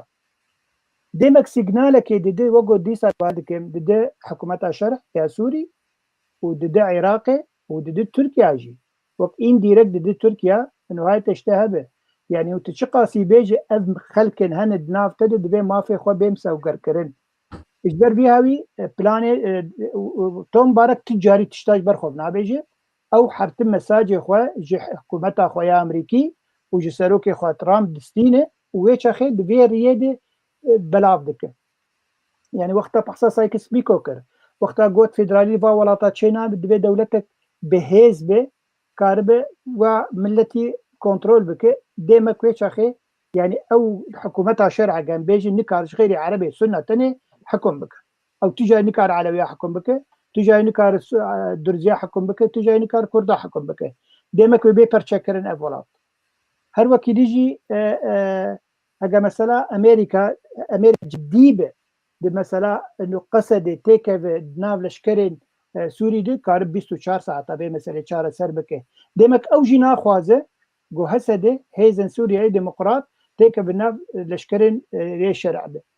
او پلان نواه پیشروجی يعني وقت بيجد مظلوم عبدي كهر شامي وخلاص به مسئله چاره سر بک او کارن 24 ساعت به مسئله چاره سر بک دمک او ناخوازه نه دو خوازه فرانسیت خوازه نه بریتانیت خوازه ليبل تشتكي بالكيش دبي دماداوي تشي دبي هزر دكن انه هسده باسرائيل جي وقول بيجين خطن فكرنن تاكلي هنن تاكلين بتشوف بالمزن بن تاكلي هنن وجبر بيها ويجي تركيا خستبو جي اوروبا خستبو وجي امريكا خستبو قلتبو ازي درباسي هريمن هسده ببن وزيتيخن بندستي خوده وبحكومتها شرع تند بكن قويم بكن قلتبو ابن شغلتي نكاريتي ويدمي شرع جي إيرو روح يعني هجان بيجن أوجي جروبات د سلادارياوي ده خب علي عربة بدبين قالك ترخب عليه تركي ببينين تركي جبر بيها ويقالك دبيجن اف تشتيغو تشيبو الداوي لتدمره او كسي داعشيغو دو عسكرين امريكي كشتن يكي ترجمان كشتن او بلانك جي تركيا دخوازي بيجي الشرع دما قوتب آمنك اسكارم تشتت خرابك جبر بيها ويتون بارك تجاري تشتين باش نباش درباري كردانه قوتن تشتي باش قوتنين وبراستيجي قريب مثلا كو هسه بس ديجي داعش ذكر لبلي ايرورو مثلا كردي بوي مثلا كناب دولتي حمي دولة بيرشتغلن فرنسا بريطانيا امريكا ترامب قال لك جارات بيجي كرد حقي واد بسو قركرن تو مبارك قال لك جارات بيجي دفي حقي كردا حقي بيكاتين سوري دفي بيك ورن بتيك من حكومتي دي هجر حكومتك تشيبو ودولتك نافندي تشيبو ومثلا نافندي وقت بيجي مثلا ناركو انجي بيجي مملكات يعني او بيجي حر جروبك لفي هريمي بخوف هاتي جريدان يعني او كار حكم بخو لخبك اجبر فيها اف هزرها وقول بيجي دبيجي دي ساز دوباره دکم توم بارک تشتکی باش هاتبو گوتن دوی ویدیو ده هگر اف ویدیو ام بشوپین وک تفجر سیاسی کردی لسوریا آنجی روجاوای کردستانی ام کارن گلک قزنج گلک مزنجی بگرین ام بدن دو وگو حوالا ما خناف جی گوت بارک مروفکی نه سانه لوی هرمی ایرو نونره ترامپ نونره دولت امریکایی و تشتک گلک دستوی در کبن يعني وگو بری انا گیر پیترشون راپورتا خوی مهانه پیشکش دکر او جی راپورتا خوی مهانه پیشکش دکر روش بقلمپری لسوری و بتایبتی لکردا و انجی پیک هاتی اندیجی او جی پیشکش دکر حکومت خود افتش لسر باسی هنن امکارن بویرنگی هزر بکن يقول پیش روجی بله ککمر يعني جناب بيجي رجع ولكم توم بارك قوت تبي سوريا ببا دولتكي يك زمان يك دولت ويك ملات اوك ديتنا امريكا بو وتوم بارك جيوي قوت او شاب كردات تشتك حساب تكريان نت كتكاربي سياسته بس بري وي تشغوت بري وي جو اف سايكس بيكو يا بري نماي دمك ونخشه كانوا شي ببه او دما به مثلا جو يك عرض ويك حرتين دخوازن د سلاداريه الشرع وقول بيجين بباريز وقتها كيف غلطيا كانت غلطيا د سبيكي وقتها لدجي علويا دجي دي بان كك مظلوم عبد يكرم جوار بيمانه ده ادار بيك بكين بو بس سركفتنك جبو الشرع انه اريل فر علوي كشتن دي بلي فايب كردار بيمانه كارد جريدان دما قول درزيا خس اب مساله هاتي قلت كنا دي محمد وطبعا قالك سعودي تشون بفايا مي بيمان مساله ايكونومي ابوري الور درخن بمليار براش تغلي محمد دروبو بس دخوازن بباريزن انه حاجه تشتا خراب كرت ام تشتكي راس جيدك ام تشتكي في الهمبري في يعني مثلا هيك يا جو يك بلاط ويك عرض ويك تجاري او خذ نباوره او بس بو بارنا شرابو دوي دمركو براستي درباي كمين از بينم سروكي ولاتكي يعني نكار هر ناف علويا نكار هر ناف درزيا ونكار هر ناف كردا يعني هنكي كني مروجي تي براستي نو سروكي اما نكار هر وان منطقة قشيجي وباورناكم ويكار بسيطرة جي بكسر قشا بس برسبك يا سلوى بدم مسألة على كردي براسي مسألة على كردي يعني إيرو وقتا أم بيجن هريما روجاباي كردستاني سلوى أم بيجن عرب هنن وسوريان هنن أم في اللهن سوريان وكرد هنن عرب ددن يا على يا سوري ددن سورياني على خددن يا هلددن شو أم كرد على خدنا نادن أم برن على سوريا ديمقراط قصدي ام هلدد بلا على كرديها يعني من كنتي بس ادبيجم من وقتنا ازولد بيجم عين انا وقتي وي انا ايرو وقتي وي جبر شرع لاوازه شرع ناي هريماته تاخذ هريما خوي تهي زهري قوينه تي حسابي فا جروب بتشوكنك حسابي افلها وعربي بناف خدنك تي ايرو خدي بي عرضيه ديروكيا تي ولاتي تي تهي زهري قوينه هجماره هري مزنه تشكيب ترسل أنا جاولو ما شجرتنا خرت جحر نعم، شاي برشا لازم بديتنا أنا جي نقاش وينينا چونكي جامبر نوي زعبت تشتاك عن سر نقاش بكين تمام جبوي وقت ما هندك ما يعم مجاري خوا بدومينن ام ورن اوكي خوا مجاري خوا سيا بله كنت بيجي سردانا نونرن يو ان للشامي وبريارا 27 ونوتونه هم زانن دروجة يعني حشت في ماي دروجة كو إدارة بعث سوريا بشار أسد كو رخابو أو روش هيئة كونسير بريفاني يا يكتيا نتوا سردانا شاميكر و تابعت بشتي جزاي أو كيجي راكنا جزاي سزار عيني أوجي ويروجي بشتي وي جارك دن پشت 6 سالی اف کنسی هیئت کی خوشان لوی چو شامل درو دوران لگور خو او کی عقل کی هشمندی کی جبو خو چکر و باش جوی چو ولود البت بعثا او کی جی بريارة 27 نوتو نهجي تكرن براستي از باور دكم كنت تماشا برانيا تماشافاني ما او بريارة 27 نوتو نه باش بزن بنجي باش نزانن از تخوازم هم برسف بدن يكي جي اف هيئت اف كونسي پشت 6 سالي و پشتی کو او جزای سزار جی سر شامی رابو چوه مبستاوی چیه و اف بريارة 27 نوتو نهته چه معنى يجبو كردا يا يجبو سوريا بقشتي برز محمد حمو از جارد انت مبات حس واش خير بكيكو بكو بريارة 27 نودو نها بريارة بود هنه تزانه بي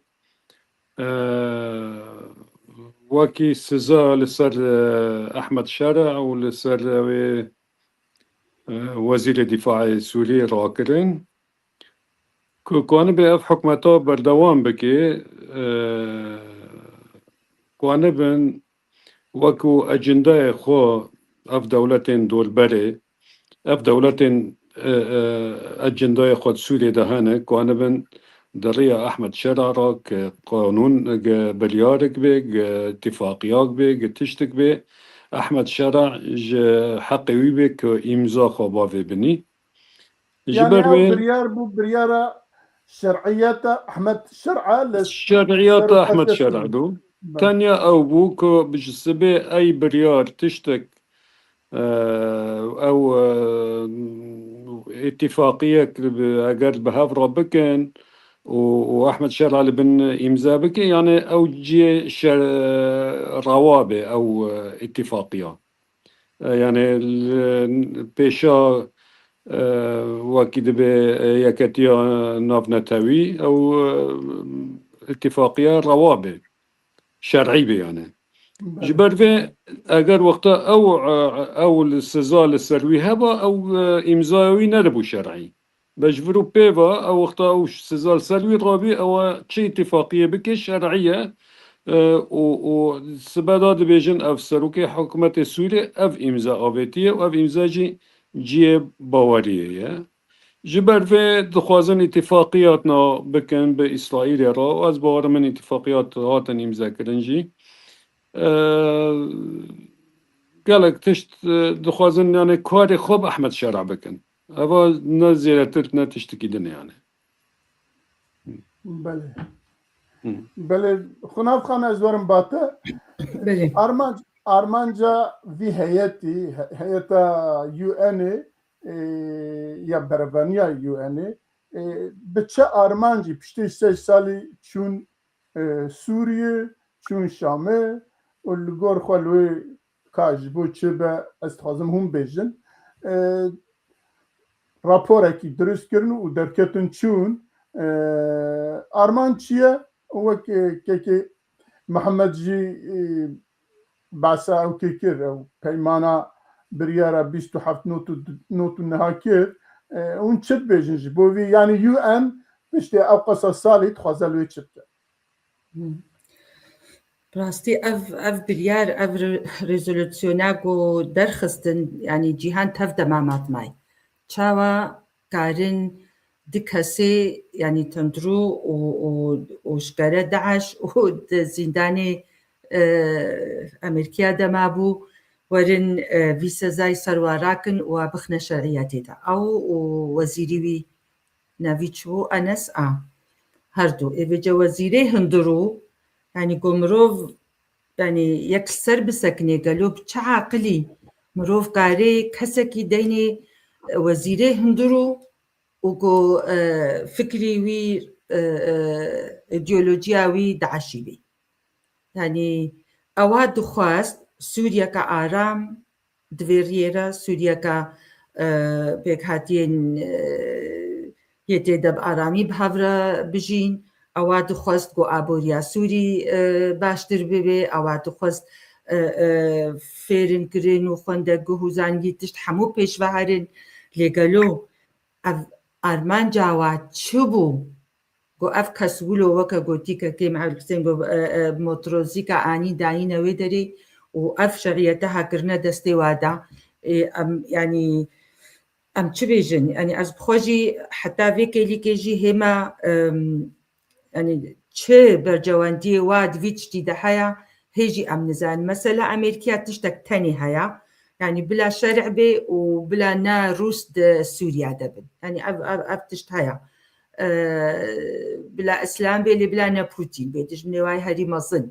لي مخابين ابنا يعني وي برياري بيستو حفت نوتو نه يعني تشتكي كلكي ند جهي خدا ندري زيدا نسر أستا دولتي هاتا خاطر خواستن و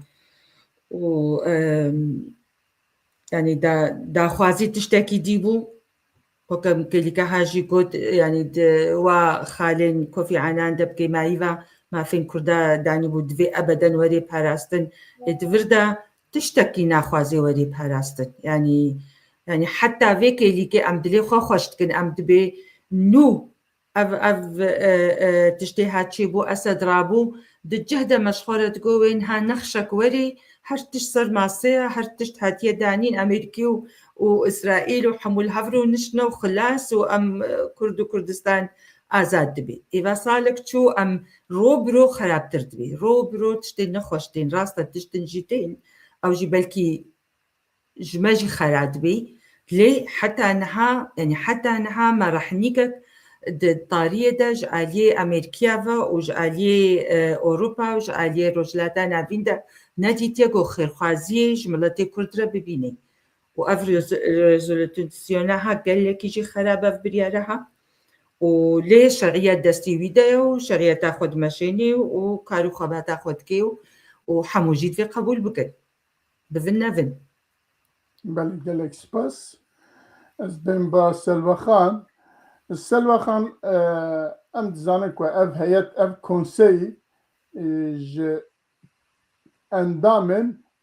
یو انی هاتیه هل بجارتن که 15 دولتن هر جاره سروکاتیه ویجی جعالی دولت اکیواتی کرن پشت 6 سالی هات سوریه و پشتی که اف جزای ها هاته را کرن جزای سزار کد بیجن هاته را کرن هاته سوریه و لویجی چند روزمان هفدیتنان کرن کلانان گریان و لگور خواه راپور جی چه کرن اتخازم بزنم هدف آوان چیه پشتی 6 سالی گلو تخوازم بیجن ولا ایدی سوریه بیا دولتا کی وسا جیه کی وسا که هر کس کاره هر و داره و بیاد کار دولتین در بهرن لیبنرن که چه قصد دموکراسیه چه قصد که یاجی چه قصد روخایت وقت بشر دا چه قصد طالان بیاد چه قصد کشتی هنه چه قصد نظام چه هنه تخوازن همون نشان دنیا بکن و جالی کی واجی شرع جی مشروع بکن بناف مشروع او بکن بناف دنیا دا بیجن بنای نها سروکه کیو هایه و جیگری ویجیو هایه ایدی هر کس کاره هر و هر کس کاره لیکولن که لگور ویژه هر کس کاره ایدی آلی کاری شید که جناب تا چه بیش يعني براستي مرو عجماي دمين وك خشكا خناف قوت يعني تم أمريكا قابا قو شري أفغانستان ونظام كت كر كيجان دولتا دقو راديكال إسلامست أم شري وان دكن إجا چلو سروكي وان دانين كرن سروكي دولتا كي إجا أرمان جوان جوه چي كس نزاني ياجي امد بيجم جبو چه راديكال إسلامست هرن بين ويدكي جبو جوار وك خفكك جوار داني مثلا او جي جبوغو بيتر سبب هبق سوري پرچه بكن يعني إجا نظانم از في هاني براسي قال كي تحليلام جير كرت يعني زي ديولو از بله نظام يعني اجبرقو أرمان جوان مرو نظام يعني أرمان جوان سوري جبو سببك بسوري پرچه بكن ياجي جبوغو چه إسلامي هبن جوان خلاص بين سوري يعني يعني بكون وقت حق التجارب گلک سپاس ما مستعل باقی استمه باته جاره کیدن دیسا من سریدا گوت روژا کو حکومت بشر یا جی دولت بشر روخیا حشت مها 12 او روش هیئتا پاراستن یا یکتیا نتوان هات شامی ولی شامی گلکی لگور خواه لیکولین خواه کرن لگور خواه اوکی خواه کرن گریان و باشه جی جوی درکتن چون یک هدف وان آرمانجا وان و کیجا هست هلوست وانا آنویش برکو یکتیا ملت حتنها هنه کیجا مثلا سوریه دور سکنی بو و هر وها بعض او خناف خان بحث کرد 27 نوتونه آرمان جاویجی مرف هنکی وکری شیروه بکه ده باشتر به چه بیش بله براسي دولتين جوهاتن يه دولتين ابنتوي انجي يونايتد نيشن هاتن السوري اجبو شعب ديريه لدسهلاتداريه نو بكن يعني وقت سيستم تشي دولتين مثلا ريجيم كاترو خاندن وريجيم كنوهات دامزراندن او بن شعب لهمبري دولتين ابنتوي انه اف دسهلاتداري چندي كار بكه چندی کار ولات خواه بکه چه آلی کاری جه لازمه چه پین کرن لور دکن نه هاتن وقت شعب دیر جبر بری آنا جبری معنی زمان گیر پیترشون او نو نری وابو لسوریا حرمه راپورتا خو پیشکشی دولت نبنتوی دکر دکو افتشتیال سوری چه دبن لهريما هسده لهريما ريجيمه لهريما مثلا يه اپوزيسيونه ايرو ديسا انو نركي دينن وبا بحكومته بن شعب بكن وقال لك تيجي خوستنن وقوتين دما شش مهاده دبيت تبا قال لك شرط مرجع واهنن دبيت بيك بينه جي شرع خوستن يك جي او كسن تشكدار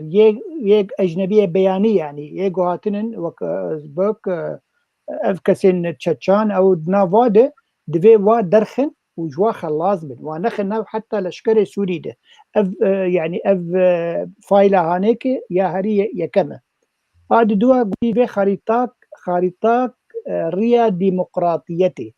شو معناه دبي اف بيكاتين سوريا ونحمي تاخن حكومتي ده تاخن حمي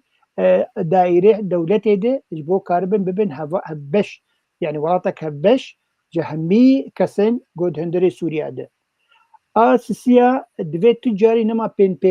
بيكرن يعني شو بين كرين دي تجي على ويا دبي وما في مروفا جي دبي تشيك بين هر وكي دي دبي هريمك او فيج ديفيجن دبي هريمك الدنابرة سوريا واسرائيل حتى 6 كيلومتر بكرن بتحديد كرن ودبن شعب ديريا امريكا به جبو اسرائيل بباراستن افجي شرط مرجع كوايه ودبي صارت 2027 هالبجارتين شبه هالبجارتين برلماني شبه هالبجارتين سروكي شبه دبن شعب ديريا دولة نابنتوي يعني اف جي اف شرط مرجع واي وإيرو بيك ورا يعني حكومتها شرع كاتيه براسيجي كاتيه تجاري نامينه وخوا يعني قلب بيه منتاليتي هذا ياد دو دبي هيكلية وزارتها يا برافانية ويا هندرين دبي همي جنيفر بيساس كرن نبس يك جروبي دبي جنيفر بيساس كرن اف برياري وانن وذاتا بريارة بيستو حفت ناتونه او يعني جديفلا بريارة بيستو دو بينجو شار بريارة بيستو دو بينجو شار دما جوهات دو 2015 وك رژیم بشار الاسد گوتن تو وک طرفك اپوزيسيون وك طرفك دي ونلهف دورونن ونفي ولاتي بهفر آوا بكن ونلهف بكن ونلهف آوا بكن اجبو بيشاروجا سوري خوش ببه وببه ولاتك ديمقراط عيني اف بريار بجبو في هاوية اري نافي الشرع وانس خطاب وزير الهندرين يه لسوريا جبن ليستا تروري درخستن ليه بلي جبو وقو حوالي ديجي قوتن جبو كارابي بكن نجبو رشكا شعبي وكي ديجي بندا حفتاده بندا حفتا چيه دم دديني هر شش ماهي بدين شش ماهي پیشي چند شرط مرجع وان پیکانی اوكي وقتا پیکنانی کار شش ماهي ديجي جرزه ده بكن حتى سال كي 2 سال اگر او پیکنانی کار ديسا وتخن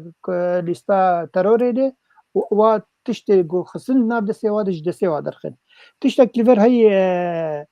ديسا امريكا جيت خوازه يشرع دخوازه بيري ولاتي تتخوازه ولاتك بتني به يعني يكسروك به يك دولت به يك زما يك نابيشي خاك به بلا وهابه امكارن بيجي بيجين اوكي وامكارن وكي ديجي هدانا لهندري سوري بيكوري وامكارن نشتر آواجي بكن ليبلي دوی اف بريارة بيستو دو بينجو تشار دوی بيك ور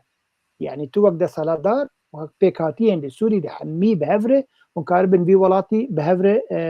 بيش بخن ووي دميجي امي كاربن او سزين قيصر يقولن امراكن وبراسي انا نرانبون يعني برنجكي داوي رانبويه يروي هر مجلس الشيوخ والور بريارة كي بسينج بردكا غزن جدانن ببن يك غز بيشري هر جم ترامب في امزاخ وليخ حتى بيراكرن يعني افجي هيدي السركار دكن دبين چندي شرع بآوادك چندي شرع كارب في ولاتي بريفه ببه يديمك مسألة قالك يعني كومبليسيرت قالك جريتويتي معقدة اجبر في هاوي اف شرط مرجن ها حميدانين بر واف كوميتا جوهاتي شعب ديره بلكي نهمي الوربن لبلوي انه نري وحرت من الوربه وشعب ديريا في ده سلاداريا هابك بچرنگي کار خوب شوپين بله بله گلکی سپاس ام در بازی خاله خواه داوید بن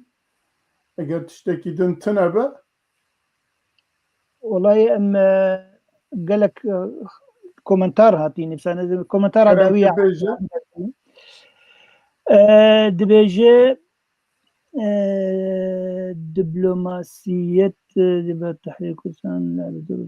يعني دبي انسان ما كرد يعني تفكير سياسي كردي دبي تايبتي بكسل اوروبا دبي ترخيص اخذ يعني كاري خود باش بكن كارب بن دبلوماسي كارب بن تشتن باش يبو بيشروجا سياسي لسوريا بيك ورينن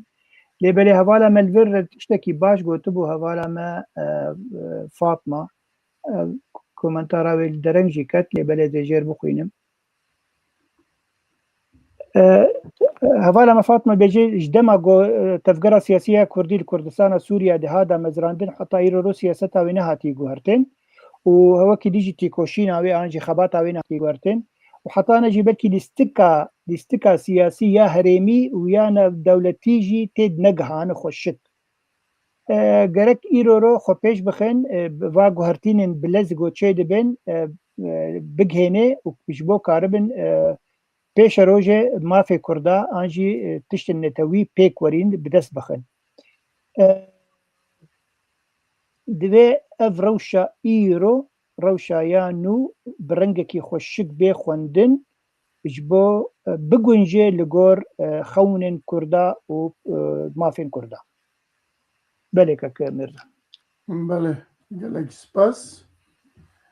در باز خاله خواه داوید بن خاله ما داوی پارتین کردستانی بسر خواه لشامه ده بگهیجن دەستکەفتیان نەتەوەیی بڕاستی وەک دەستگەیەکی ڕاگەاندنە ئێمە جار gelek cara dibihîsin ku pahinekî carna partî û rêxistinên Kurdistanî li Rojavayê Kurdistanê dixwazin biçin ya jî hest dikin ku biçin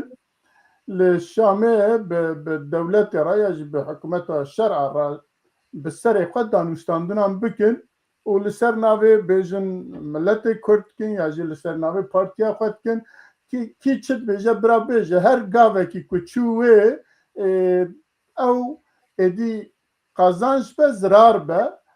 li ji bo digije ewkên milletê Kurd wê derê ya jî xelkê me wê derê ji bo wê jî me bihîstiye ku hinek kes diçin tên jî lê gelo dê çi qasa kara wan bigîje milletê me ya jî zirara wan bigîje milletê me ku em ji serî ve taybet her du mêvanê me ku niha li vir in behsa yekîtiya yekkerina hêza Kurdistanî dikin beramber Şamê beramber her alî ku ew bibe lê eger wiha be herkes bi serê xwe here ya jî hinek kes bi serê xwe herin werin çi qas zirarê dide hewlê me hestê me ya jî daxwazê me em ya jî dibe ku qazanç be li kor ve ez dixwazim hûn ew bikin ama ji xunavxan bipirsin ka ew çi dibêje gelo di berjewendiyê me de ye ku kes bi serê xwe biçin li bi hikûmeta Şamê re bi navê Kurd ya jî bi navê xwe bi navê partiya xwe bidin bistînî ya jî na. بله يعني اف جي برسكا قالكي مهمة راستي قالكي جرينجا بيروي خوا فكرنا عزنا شاشبم بيادي بيرو فكرنا الشامي مكتب اوفيس فكرنا وانا كسيجي فكرنا شخورة لويدري لي يعني كونغريك تشيبو بيمانك ناف براوة تشيبو يا ام سكرنا قو كسين هرنا شامي يعني جوي كوميتا هاتي البجارتن او كسر نشامي ودمي براستي بسركدي لي ام دبينن يعني وكا وكوتي دتشنا شامي بتني واذا نهام بهيسي انا كسيجي داس بيتكي بتني تشي شامي اي وقتي او دبيجن بوقتي افهر نامجي ميتشن لي يعني اف جاليكي بديت نامن يعني الشامي جهي خو بقرن و بركن الدين وخو قريدن ملات بصر خو دبينن هيزا خوي مظن لويدري الشامي تشي بكن يعني تشتكي نبدلي ما تشي ببي قامش لو دورا لويدري مظاهري خو بشانداني خو بكن نيزيك بن دردو كل خو حرنزو بكهن جهين يعني يبر برس جوي عليبا نخرابا ليغو يكبن يكدست بن او يعني مكتبك حبي الشامي جوي وان كسنجو هاتنا هالبجارتن دوي بيمانا نيساني دل لقامشلو كو جوابي لأجر نولو ببراستي و أزدبينم هناك دجمناتي هي بسرقو بيمانشي وبسرقو أمزاقرنا يعني هيجي وكا دبيجن يعني حسقرنا واجه هبره نبويا صدي أو براستي يعني خطر يعني أزوكا خطر أكيد بينم ليه يعني كرد سيداي مظن كو هكذا نبنا يك أمي هارن يك بيك إذا هاويم دتشن يك بيك ومخابين يعني أجر بزانبون هارن أجر بري هارن لقامش لو الهافرون بحفتيا وبن فيسين يقول أم تشونا ور أم تشدا خوازيه بكن أم تشدفن وهيا واجهة هابي براستي ويد بربر جواندين توا كردو كردستاني دبي لأجل هر يكي قو كرسي خوفا رونشتيا ونما دفجيد بردي وننو نجي يعني كيف قالك بارتي كيفن بونا نما دفي وقتي نودنا نما يعني سەر سیاسەتان و یا جیهانیژی بڕاستی نەما سەر وەختن و ئەو گەلێکی خراپە و ئەوەی نەگەلێکی بەربەرجەوەندی تەڤگەرە ڕزگاری خوازا کوردستانی دەبێت لێ ئەس بخۆژی وێ دیتنێت بینم و جەهەکی خۆلشامی بلادەین چمانە و لێ گۆ درست برێڤەهەری برەنگەکی سەر ئاستەکە بلند سیاسیەتەکە جیهانی بزانەبوون و بە هەڤڕە یعنی شەرع زانبێ کو ئیرۆ سبە خوناف تێجەمە لێ سەلوە قەند زانێ خوناف چژ متخوازی وەختێ گۆ ئەڤ گرانی چێبوو و دیتن گۆ ئەم دەستەکن یعنی هێزامەش خۆ قەوینە بڕاستی بەهێزە هاوێکەی لیکەی قەوەتا هەری بەهێز سووری دەهایە کوردستانە سووریا و ئەڤ یعنی دە ئالیەوەی هەنە ئالیەکی خەتەریاوی گەلێکی هەیە یا نەزانیێ و یادی ترژیکەی کۆ هەبێ ئەس باش دبین gelek spas Selvaxan heman pirs bo cenabê te ka tu çi bêjî wek ew me got Kurd bi serê xwe herin Şamê ya jî bi peyman di nav hevda bi peyman biçin ya jî bi soz biçin Şamê ya jî ku bi serê xwe herin dê çi zirarê bigîjin berjewendiyên Kurdî Kurdistanî ku bi hevra bi yek sozî bi dengî bi yek dengî biçin lê dikare yek jî biçin dikare wek grûp jî biçin çi qasa dê kara wî berjewendî bigîje berjewendiya Netewaya Kurdistan يعني براستي وك ماموستا خناف جي قوت يعني هجر سروكي بارتيا دفج كرسيه جي بردن وبر دخود بفكرن افدر فتاهاني دستي ملت ببن يعني براستي برا دفجي نقرن بس برا مستشارين وان هبن جوان كسي جيلينه ايزانه يار ايزانن بيتشي سر ساحة دولي دبي ايزانن يعني ريابدم هنكي بيشوان وقرك يك بن يعني دستك بن حتى قو بهفرجي نرن قرك بريو الهفرونين بمنا أمي ولو بيجن هوني جي ولو بيجن يعني رأي هفدو بستينن جبرقو أب نقطة ضعف قلكي أبايا دجمن تخوازي بيا استغلال بك دخوازي بنر نريني وان دكو دكار وان دوري هبخه دربي بان فاندك يعني چما بهفر نارن النظام أما دجمن جي تخوازي يعني أحمد الشرع جيت خوازي منابين دجمن عفوا سروك أم دبيجن أحمد الشرع جيت خوازي وان دوري هفخه من أربيتش نقاط ضعف دورتا حرد وجياد هي ويتشلو استغلال بك قرك أوجي شيار بن جبي تشتير يعني بله gelek spas Brez Mehmet demekî çûyî hatî belkî nizanim pirs gihîşte cenabê te ya jî negihîşt pirsa me ew e belê em dibihîşin ku hinek alî bi serê xwe diçin Şamê ji bo peywendiyên bi hikûmeta Şamê re diçine Şamê eva çi qasa dikare karê ya jî zirarê bigîjîne helwesta Kurd daxwazên Kurdistanî rast e ya jî nerast e divê meriv çi bike cenabê te çi dibêje والله او كاك او بري يعني او بارتيه ما لسر هفدنا يعني وقتا بهفرنا انا كسينا شازده بارتي بون حفده كمالك يزيدي جي ما عفريني جي بيرانه يعني بون حيجده امكان بيجي او تافدا وكو نكون يعني يعني نج باشوده كردستان بين نكون تشتكي بكن ونالبر تشتكينا او هين حزبك جوا حزبنا وقتا هذا شامين يعني امانا نا حاجتهم وقتا خوج الأوري بدن يعني او نا حزبن ونا بناف حزبن بس تشتكي تبع حزبن نا حزبن او نكون تشتكي بك نكون إدارة قندكي بك او حزب تدبيجي تدبيجي ما مستقوهرتنا قرك تشينا بدوان سروكا ودوان نافان بارتيا والله بنردن يعني اگر قراني کاری چه نبید و مسئله دا کاری ساک مزنه یک دناف تبگر آمای کردی دا لسوری چه کسی کانبن تشتکی بکن و چه کسی کانبن یعنی وقت بی مؤثر بن لصاحة لصاحة دولی دا حتی جواکی دا دیویدا در وی پارتیانه پارتی دبین گرک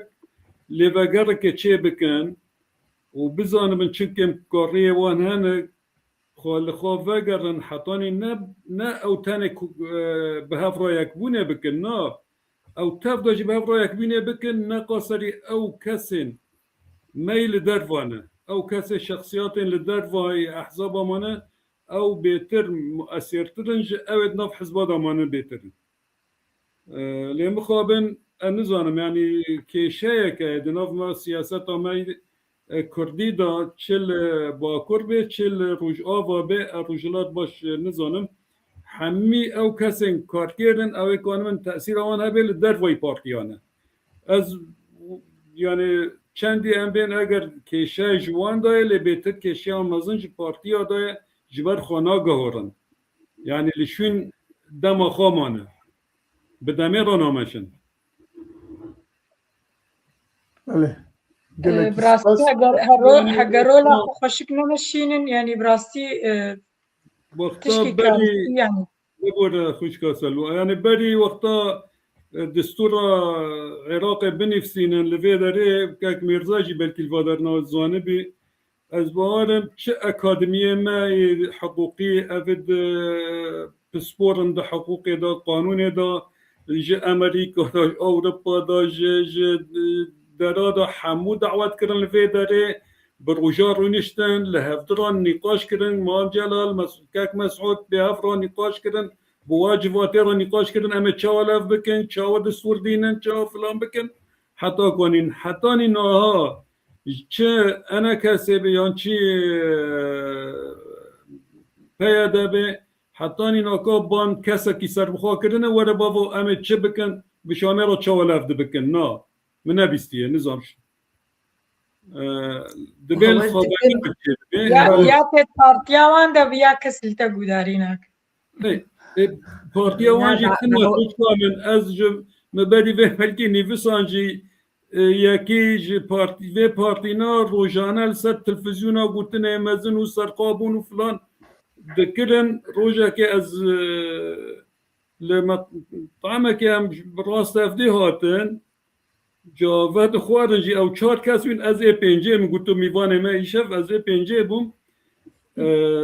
جا گوتنه گلک مزن دکرن مجی گوت که وین خویای حزبه و پر مزنه يعني پشتك وپر بقوتها وين في داخوازي مازن دكنده واني يعني وقت برقصي وان سري خدا برگوه من قلت را دوه مگو گو بشرفه من ام افچار کسانه و پشتا من شکسی ام بپینج بن مگو چما گو ام چارن ام که هفته بخونین ام بپینج بن ام چه بکن ام احزابه منه مالی گلکی سپاس وقت ما زیده نما از بین با مامۆستا عەبدولباقی مامۆستا عەبدولباقی تژی وەک من ئاگاهداری دەمەکە ئەنێکی ئالی دخوازن بسەرێ خوا بچن بە شامێرە هەفدیتنا بکەن یاژی بچن لێ سیاست بکەن بچن ئێدی نزانم کا چ دخوازن چووناوان یەک و یەک و بێ هایاوان ji hev bê peyman bê levkirin bê ku ew bibe bi rastî rast e çi zirarê wî heye çi kara wî heye meriv dikare çi bêje biçin yan neçin çi dibêjî ابخوا نراسته اجبر بقول بيجين خطا جوت جگای پیره خطا خوار جگای پیره دماغو هسدي بتنا خوتشو